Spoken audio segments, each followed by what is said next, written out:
오늘 우리에게 주시는 하나님의 말씀은 잠언 31장 5절에서 9절까지 말씀입니다. 잠언 31장 5절에서 9절까지 말씀 한 목소리로 함께 봉독합니다. 잠언 31장 5절에서 9절까지 말씀입니다. 함께 봅니다. 술을 마시다가 법을 잊어버리고 모든 곤고한 자들의 송사를 굽게 할까 두려우니라. 독주는 죽게 된 자에게, 포도주는 마음에 근심하는 자에게 줄지어다. 그는 마시고 자기의 빈궁한 것을 잊어버리겠고 다시 자기의 고통을 기억하지 아니하리라. 너는 말 못하는 자와 모든 고독한 자의 송사를 위하여 입을 열지니라. 너는 입을 열어 공의로 재판하여 곤고한 자와 궁핍한 자를 신원할지니라. 아멘. 하나님의 말씀입니다. 오늘 하루도 하나님의 은혜와 사랑이 여러분과 여러분의 가정에 넘치기를 축원합니다. 유대인의 돈, 유대인의 경쟁력이라는 책 4장은 유대인의 처세술에 관한 내용입니다. 예루살렘 박해 이후 전 세계로 흩어진 유대인들은 엄청난 고통과 어려움들을 겪었습니다. 그 위기의 삶 속에서 그들은 하나님의 말씀과 탈무드, 그리고 삶의 고통 속에서 경험한 그 지혜를 통해서 그들은 처세술들을 익히게 되는데, 그리고 그것을 남겨 후손들에게 전하게 되었는데, 그 내용은 이렇습니다.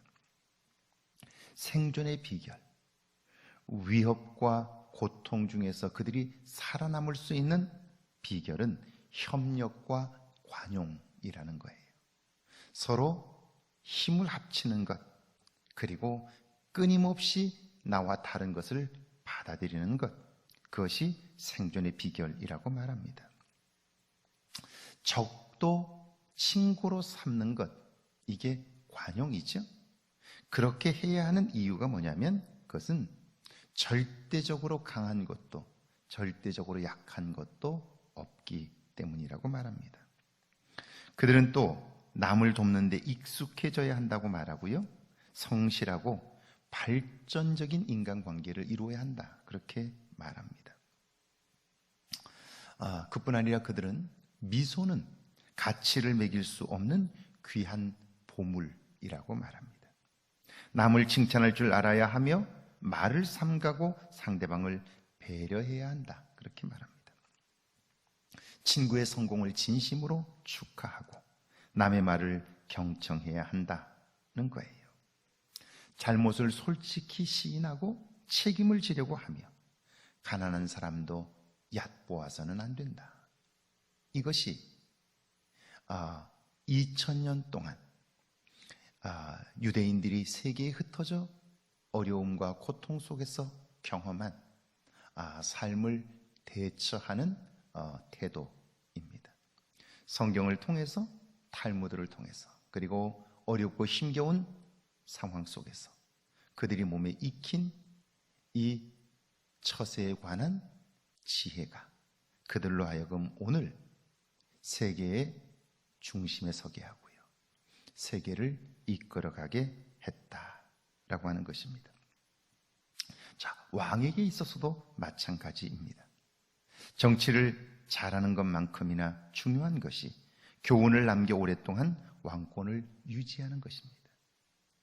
유대인들이 자기들이 삶 속에서 깨달은 그 교훈을 자기들만 가지고 있었던 것이 아니라 글로 남겨 후대에 물려줌으로 그들이 겪었던 그 지혜를 후대에도 누릴 수 있게 한 것처럼 왕들의 일에 있어서 그 책임 중에 하나가 그가 나라를 다스리면서 얻게 된 그 지혜를 책으로 남겨, 글로 남겨 후대에 전하는 것이었습니다. 이런 교훈들 중에 술과 관련된 주제가 있습니다. 이 술은 굉장히 삶에 있어서 유용하지만, 그러나 잘못 사용되면 한 개인을 파탄에 이르게 하고, 왕이라면 그 술로 인하여 나라가 망할 수도 있는 것이죠. 이것은 왕과 그리고 세상 사람들만 그런 게 아닙니다. 이것은 하나님을 섬기는 사람들에게도 예외는 아닙니다. 이사야 선지자는 술에 취해 비틀거리고 거짓 환상을 베풀며 재판할 때 실수를 범하는 제사장들과 선지자들의 행태를 지적했습니다.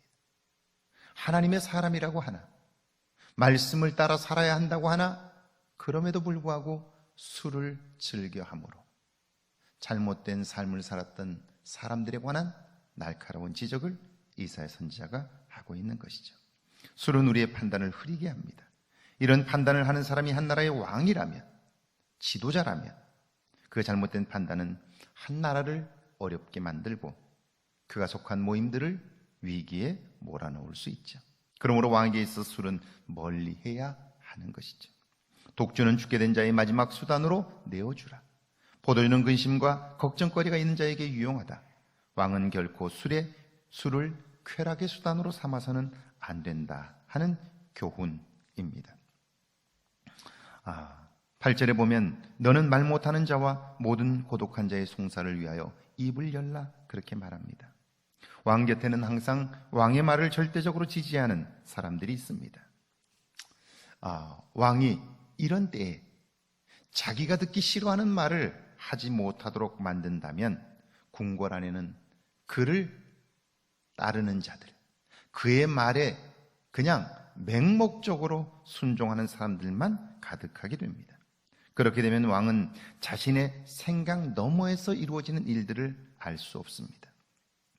너는 말 못하는 자와, 이 말씀은 귀에 들리지 않는 소리에도 관심하라, 이런 말이에요. 내가 볼 수 없는 그 너머의 것들을 관심하고, 내가 들을 수 없는, 들려오는 소리 너머의 소리에 귀를 기울이라, 그런 말이에요. 어떻게 듣지 못하는 소리에 귀를 기울일 수 있을까요?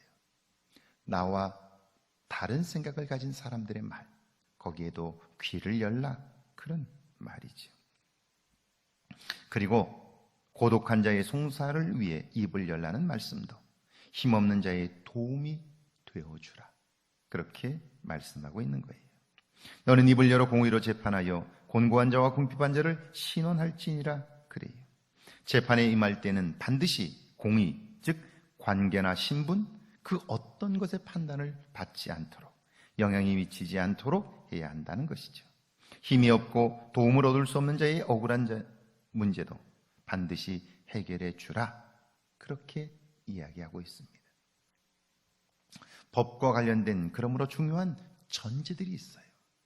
우리가 다른 사람을 판단하는 건 역시 우리의 기준이 법이 되어 다른 사람을 판단하는 거죠. 그때 우리가 가져야 할 아주 중요한 두 가지의 전제. 첫 번째는요, 재판은 10명의 도둑을 놓치더라도 한 명의 억울한 사람을 만들면 안 된다는 거예요.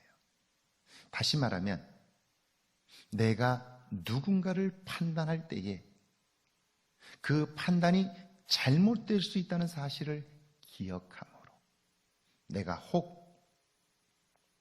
긍정적으로 그를 바라봄으로 내게 손해가 온다 할지라도 내가 잘못 판단하여 하나님이 그 사람과의 관계를 통해서 이루실 일들을 망쳐서는 안 된다, 그렇게 말할 수 있을 거예요.